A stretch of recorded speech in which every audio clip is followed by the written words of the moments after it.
আসসালামু আলাইকুম সবাইকে স্বাগত জানাচ্ছি এআর নিউজ বিডি চ্যানেলে।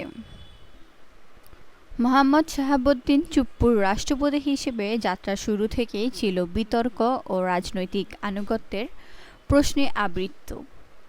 ২০২৩ সালের ফেব্রুয়ারিতে ক্ষমতাসীন আওয়ামী লীগ যখন সাবেক জেলা ও দায়রা জজ এবং দুর্নীতি দমন কমিশনের সাবেক কমিশনার মোহাম্মদ শাহাবুদ্দিনকে রাষ্ট্রপতির পদে মনোনয়ন দেয়, তখন অনেকের কাছে এটি ছিল একটি রাজনৈতিক সিদ্ধান্ত।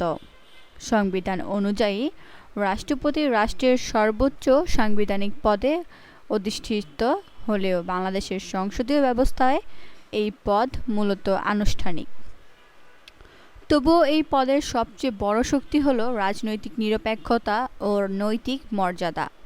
সমালোচকদের মতে শাহাবুদ্দিন দায়িত্ব গ্রহণের পর থেকেই সেই নিরপেক্ষ ভাবমূর্তি প্রতিষ্ঠায় ব্যর্থ হন। রাষ্ট্রপতি হওয়ার পর পাবনায় এক অনুষ্ঠানে তিনি নিজেকে আওয়ামী লীগের ছাত্র সংগঠন ছাত্রলীগের সাবেক কর্মী হিসেবে গর্বের সঙ্গে উল্লেখ করেন। একই সময়ে সামাজিক যোগাযোগ মাধ্যমে ছড়িয়ে পড়া একটি ছবি, যেখানে তিনি তৎকালীন প্রধানমন্ত্রী শেখ হাসিনার পায়ে হাত দিয়ে প্রণাম করছেন, তাকে আরও বিতর্কের মুখে ফেলে। সমর্থকদের কাছে এটি ব্যক্তিগত শ্রদ্ধার প্রকাশ হলেও বিরোধীদের কাছে এটি ছিল রাষ্ট্রপতির সাংবিধানিক স্বাধীনতার পরিবর্তে রাজনৈতিক আনুগত্যের প্রতীক। পরবর্তীকালে সামাজিক যোগাযোগ মাধ্যমে তাকে ঘিরে আরও কিছু বিব্রতকর ঘটনা তার ব্যক্তিগত ভাবমূর্তিকে ক্ষতিগ্রস্ত করে। ২০২৪ সালের জানুয়ারির বহুল সমালোচিত জাতীয় সংসদ নির্বাচনের পর রাষ্ট্রপতি হিসেবে তিনি শেখ হাসিনাকে আবারও প্রধানমন্ত্রী হিসেবে শপথ পড়ান। বিরোধী দলগুলোর বর্জনের কারণে নির্বাচনটি দেশের ভেতরে ও আন্তর্জাতিক মহলে গ্রহণযোগ্যতা নিয়ে প্রশ্নের মুখে পড়েছিল। ফলে রাষ্ট্রপতির ভূমিকাও সমালোচনার বাইরে থাকেনি। অনেক বিশ্লেষকের মতে তিনি রাষ্ট্রের সাংবিধানিক অভিভাবকের পরিবর্তে তৎকালীন সরকারের সিদ্ধান্ত বাস্তবায়নকারী হিসেবেই বেশি পরিচিত হয়ে ওঠেন। তবে রাজনৈতিক বাস্তবতা নাটকীয়ভাবে পাল্টে যায় ২০২৪ সালের আগস্টে। ছাত্র জনতার গণ অভ্যুত্থানের মুখে শেখ হাসিনা দেশত্যাগ করলে দীর্ঘদিনের ক্ষমতাসীন সরকারের পতন ঘটে। সেই সংকটময় মুহূর্তে রাষ্ট্রপতি শাহাবুদ্দিন চুপ্পু অন্তর্বর্তী সরকারের প্রধান হিসেবে ডক্টর মোহাম্মদ ইউনূসকে শপথ পড়ান। অনেকের কাছে এটি ছিল একটি গুরুত্বপূর্ণ সাংবিধানিক রূপান্তরের অংশ, যা দেশের রাজনৈতিক স্থিতিশীলতা বজায় রাখতে সহায়ক হয়েছিল। কিন্তু এই ইতিবাচক মূল্যায়ন বেশিদিন স্থায়ী হয়নি। অক্টোবর ২০২৪-এ এক সাক্ষাৎকারে শাহাবুদ্দিন বলেন, শেখ হাসিনা দেশত্যাগের আগে আনুষ্ঠানিক পদত্যাগপত্র তার কাছে জমা দেননি। এই মন্তব্য রাজনৈতিক অঙ্গনে ব্যাপক আলোড়ন তোলে, কারণ এর আগে সেনাপ্রধান সহ রাষ্ট্রের বিভিন্ন দায়িত্বশীল ব্যক্তির বক্তব্যে ভিন্ন ধারণা পাওয়া গিয়েছিল। ছাত্র আন্দোলনের নেতারা এবং গণতন্ত্রপন্থী বিভিন্ন মহল রাষ্ট্রপতির এই বক্তব্যকে নতুন রাজনৈতিক বাস্তবতার সাংবিধানিক বৈধতা নিয়ে প্রশ্ন তোলার প্রচেষ্টা হিসেবে দেখেন।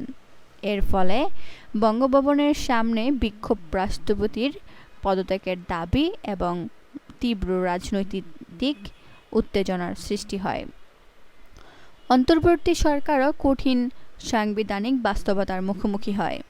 সংবিধান অনুযায়ী রাষ্ট্রপতিকে অপসারণের জন্য সংসদে অভিশংসন প্রক্রিয়া প্রয়োজন, কিন্তু তখন কার্যকর সংসদ ছিল না।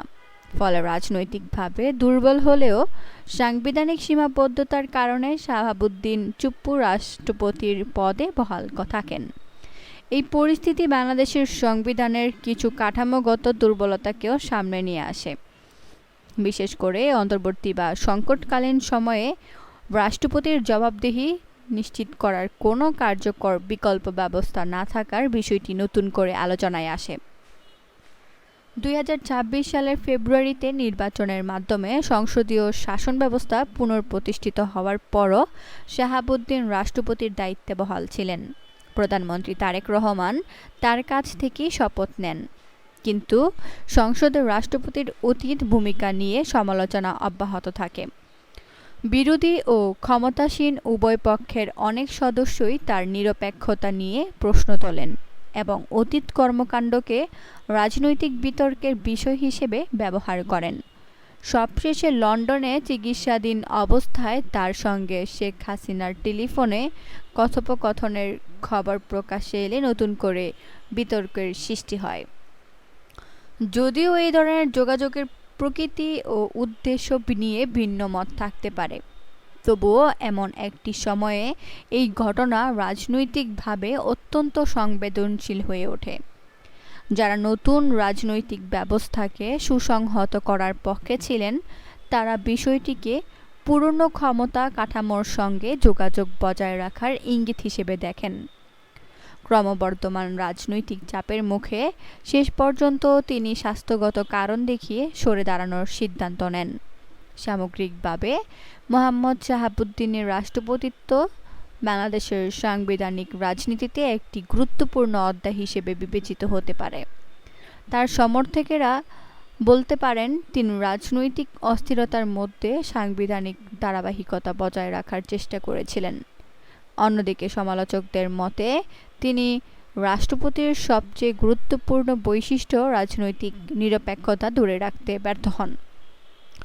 ফলে তার মেয়াদকাল রাষ্ট্রপতির সাংবিধানিক ভূমিকা, ক্ষমতার সীমা এবং রাজনৈতিক প্রভাব মুক্ত থাকার প্রয়োজনীয়তা নিয়ে নতুন করে জাতীয় বিতর্ক সৃষ্টি করেছে।